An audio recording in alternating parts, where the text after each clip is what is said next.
I thought it was an interesting story because you didn't lose sight of the humor. And one of the things I didn't get to ask you, because with the career that you've had, Theresa, there must have been some really funny moments on set too. You know, those gaffes that, they're going to do the rounds. Give us a sense of those, you know, behind the scenes moments when you think, oh my God, this is one for my memoir. Can you think of I can any? tell you one. Yeah, I can tell you one we were just talking about this week Okay. with, I'll tell you about my mentor and best friend, Jen Morton, Yes. who was the first person to give me an opportunity to DP. And actually, you know what? Gretchen's involved in this too. And I'm going to tell you right now, I got still a little bit of a bone to pick with her. So Gretchen, Jen, and I were on a show, Project Runway. And we called it like summer school because it was summer in New York City and we did 10-hour days. And for those viewers who don't work in the business, we work 12, 13, 15-hour days sometimes. So 10-hour days were like cake. We absolutely love Project Runway and we would have so much fun together because we had extra time to meet for breakfast before or go get drinks after work. So we would just have a ball at summer camp, aka Project Runway. So somehow Gretchen Warthen got into my cell phone and got a picture of me dressed as a toddlers and tiaras a bump it girl. I mean, head to toe with a bump it in my hair, lace, a dress. I don't wear dresses, high heels.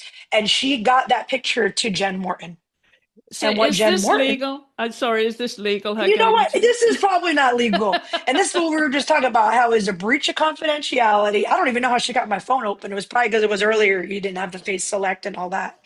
But she got the picture, sends it to Jen, and then it just went downhill from there. This girl, Jen Morton, took that picture and blew it up from everything from a tiny size picture of me in this dress to go on people's credentials. They were on people's walkies. They were Oh on the no. elevators. They were on the walkway. She had a giant life size cutout of me made in a dress and heels and a bump it with really bad eye makeup and a really gaudy jewelry in the interview space that the cast was doing interviews with it. And it was all over the set. It was all over the set. It was on the bottom of my shoe by the end of the day. Hundreds of thousands of copies of this photo of me, who's a tomboy dressed up as a toddlers and tiaras. I'll never forget it, Gretchen, and I'll never forget it, Jen, but I'm gonna get you back. Revenge is sweet. Sweet. Sweet. If I can contribute to that, if there's anything, if you need any ideas, we could, That will be in cahoots. yeah, totally, I totally, like that. totally, totally. That'll be the after show. We'll get on that. Yeah, we should have an after show. In fact, this is the after show. Yeah. We're gonna do the after you and I get Gretchen back. Right, exactly. Um, I'm wondering what Theresa Vitale does for fun. If there is, there's family, there's work, which, Mhm. you throw yourself in completely. I wonder if there's time for sport even now. Also, another good question, Chris. I definitely still room for sport. What I like to do for fun. I definitely like to hang out with my family. Hmm. And you know what? I really do like, this is going to be cliche. I like to cook a nice home cooked meal. I like Ah, Italian. I like to Italian, have the basil in the of backyard. course. Gretchen gave me one last year. This thing grew almost as big as the house. Pluck the fresh basil out of the backyard, make a homemade pesto, have a nice early Sunday sauce, right? Right. And just talk about the week, talk about nothing, laugh, have a good time. I like to make homemade pesto. I like to make a homemade marinara, of course. We got a pizza oven. I do that. And then to be honest with you, I really do love still working out. I hit Orange Theory multiple times a week. And I really now, as my son's been getting older, we work out together. So as soon as he gets home from school today, we'll do a workout. We do a cool down, and actually enjoy doing that. As weird as it probably sounds, I still like to work out to stay in shape for both me and my health, my mental health, my physical health, but also for Right. the job to stay fit Right. for the Oh job. yeah, definitely. So I like Got to to do keep that. I those always like to, shoulders strong. yes, got to keep them shoulders from not getting injured. And I love spending time with my family. So everybody's back east. So I go back east a lot. So my free Mhm. time, I'm constantly on an airplane. We go see all of us. I think we had 12 of us together last summer. We all went to the New York Yankees game together. So my son, my nephew, and all my nieces, I've taken them all to their first game. And we like to celebrate and pig out and eat all the stadium food. That's something I like to do. And I do like to try to work hard, play hard. Probably no surprise there, Chris, right? None. So I try to save up, and if we can maybe do, some sort of a trip, even if it's just to go to Palm Springs once a year and go to the desert, we try to do something as a family, me, Heidi, and Barron, just to get away, just to, cut loose, have fun, be on vacation, go swimming, and just enjoy. And if you're in the car, is this car karaoke that you get to choose the music if it's a family trip? Did Gretchen tell you about car karaoke too? Man, I gotta No. tighten up my security. Oh no, she didn't. You got to have a playlist for life. There's a playlist for everything. Right. All the road trips. I love a carpool karaoke. I love singing the karaoke. I mean, and it's everything. It could be anything from Motown to country to Hmm. pop. I like a good diva. Who doesn't? You Yep. know, and anything. I have a playlist that's just called "Singing Out Loud." So if you're in the shower, you just got to sing it out loud. You Okay. know what I mean? Yep. And yeah, you got to have a good playlist. How about films then? If we've got to watch a movie and you've made your pizza at home, and who gets to choose? Are you fair, democratic about this, and each get to choose the movie for the evening, or We do, we do do. yeah, I think, and if it's all three of us, we kind of let my son pick a little bit more because he's younger, and then we right? kind of all like agree on that. But now he's getting older, so we get to pick more fun stuff like Mission Impossible. Him and I have been watching together and fun stuff like that. But if it's Heidi and I, it's probably more Heidi choosing. Like she's more into TV shows and stuff like that. We'll pick, and then for me, it's usually always sports. I'm always watching the basketball games, or having everybody watch women's sports, and my son will watch all of it with us. Do you study the work of other cinematographers?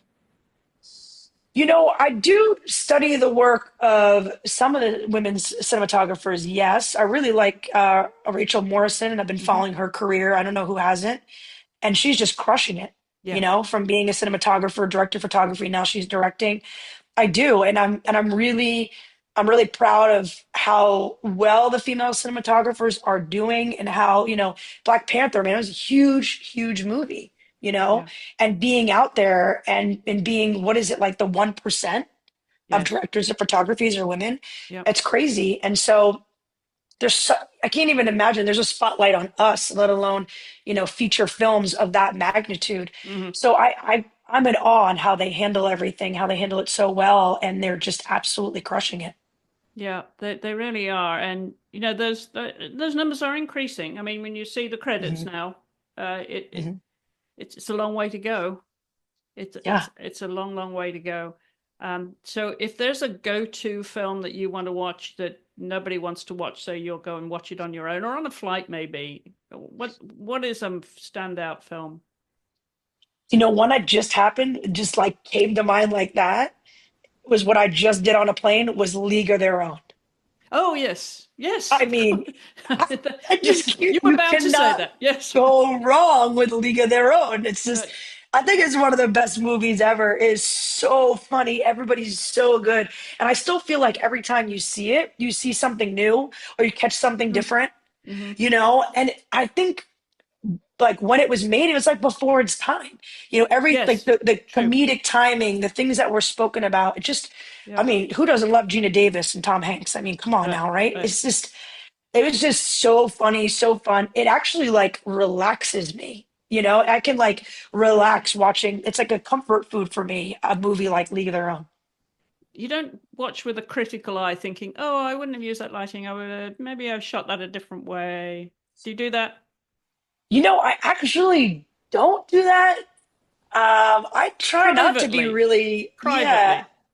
I don't No. know because something like League of Their Own, I mean, you got Madonna there. I've been there. If you got talent there, she ain't waiting for whatever you want to do? So I think it's really hard to see such a successful movie like that and be critical. No, I don't think so. Not necessarily. I wasn't referring to that particular one, Oh, okay. just for the record. No, I think Oh, in general. yeah, this is a general question. Yeah. Yeah, don't get me I shot. mean, no, it's okay. I'm not gonna get you shot. Sorry, I misunderstood. But I mean, I don't think so. I think I'll be more like, oh, that was a little dark, or I wonder why they chose that. Hmm. And then now it's so cool because you can research the heck out of everything, and there's BTS behind everything. Yes. You know, I know Yeah. that like with like Wicked, I had mentioned in my bio that I'm a big fan of Wicked from Broadway, which debuted when I was interning. Like there was a lot of criticism with Wicked and the lighting choices and everything. I'm like, I thought it was absolutely amazing. Like I don't know. I think people can be a little tough, and I think you don't really know what it's like to be in their shoes Hmm. and the decisions that they made. So especially if it's a female cinematographer, no, I honestly don't. No. No, especially if it's a female cinematographer. No, no. No, Why would I'm we? like Yeah. I'm like, go girl, Right. Exactly. get Exactly. that light shooting in through that scene. Let's go. What's on your nightstand? What are you reading? Oh, I did my research for this one. So right now, I'm in a little bit of like a self-help moment. So I really like Mel Robbins, like probably a Okay. lot of the country. So I'm reading Let Them. Okay. You did your homework. You I did. did a little bit. I was ready. Yeah. I did. I You've love been Mel listening Robbins. I to. think she's all that. Yes, I did my homework, so I'm ready. Yes, Mel Robbins and Let Them. I'm working on Let Them. Okay.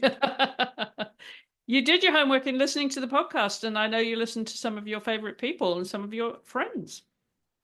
Yes, I did. Yeah, I love that. Well, I hope you'll continue to listen to the podcast, Absolutely Theresa. subscribed. Oh, good. Excellent. Good. Well, because not can't give you any names, but there will be more friends that you know from the business will be on the show this year. So I'm very excited about that. And we continue to, between us, promote women both in the Yeah. business and in the arts and in sport. Theresa, thank you so much for taking this extra time on our after show here on Art the Podcast. Thank you so much. I really appreciate it. Thank you, Chris. You rock.